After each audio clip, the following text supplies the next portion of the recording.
Thank you, Acting Deputy President.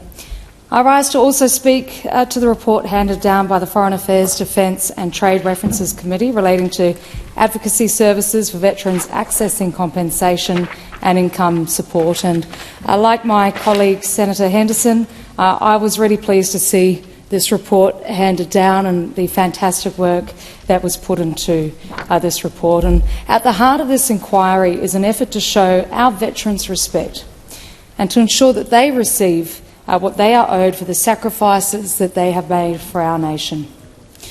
And in representing the Coalition, I'm proud to have done my small part to try and show that respect for their service.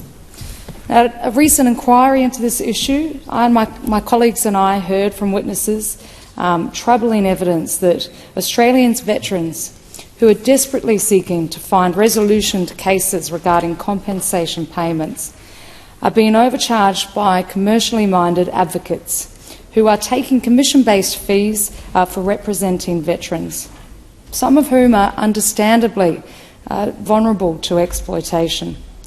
These fees can be as high as tens of thousands of dollars from the veterans' compensation payout, sometimes for as little as forwarding just a simple email.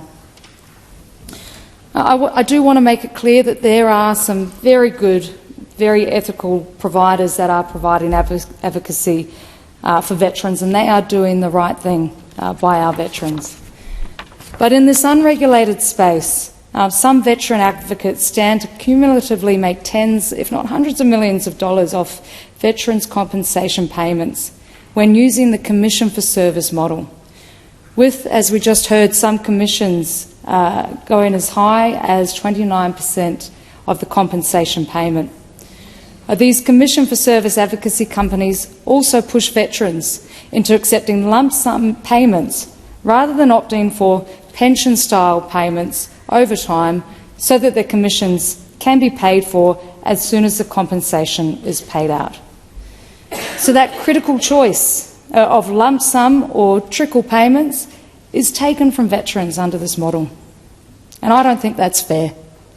These veterans paying high prices are people who have served to defend our freedom, earned their compensation, and are suffering from the effects of service. Every effort should be expended by this Senate to protect those who have protected us. And now they need our protection from unscrupulous advocacy providers chasing the money.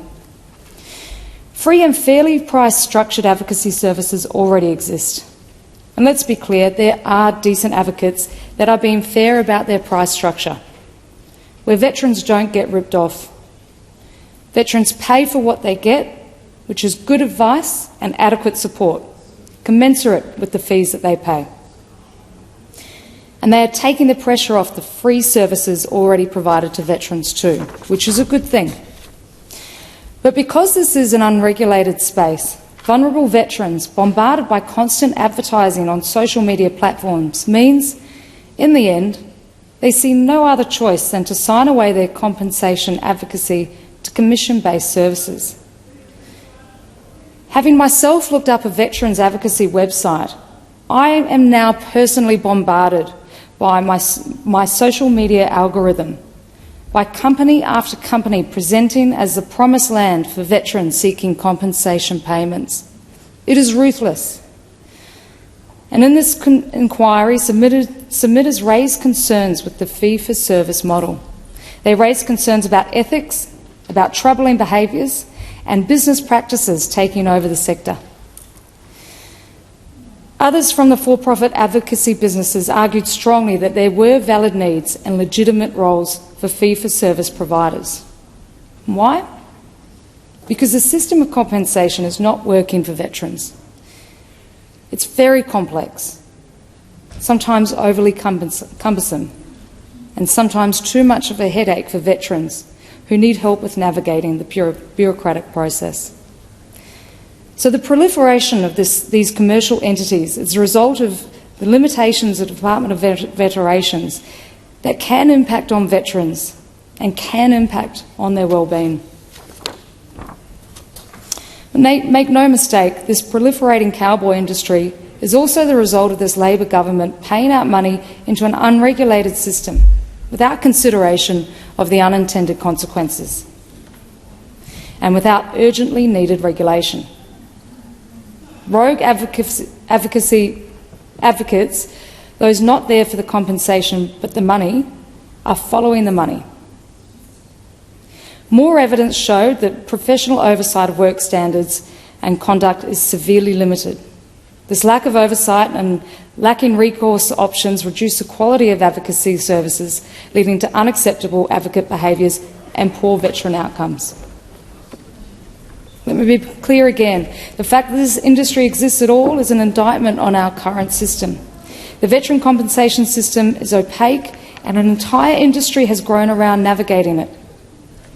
And the fact that fringe cowboy commercial ventures are the controversial part shows you how much the Overton window has shifted.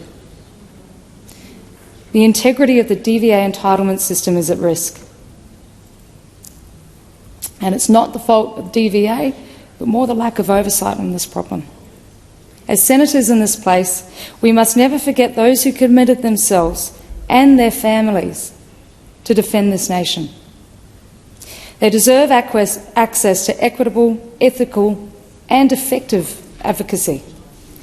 They have rights to compensation and support entitlements. And if we turn our backs to the rogue advocacy commercial entities that are in it for the profit, we are turning our backs on our veterans.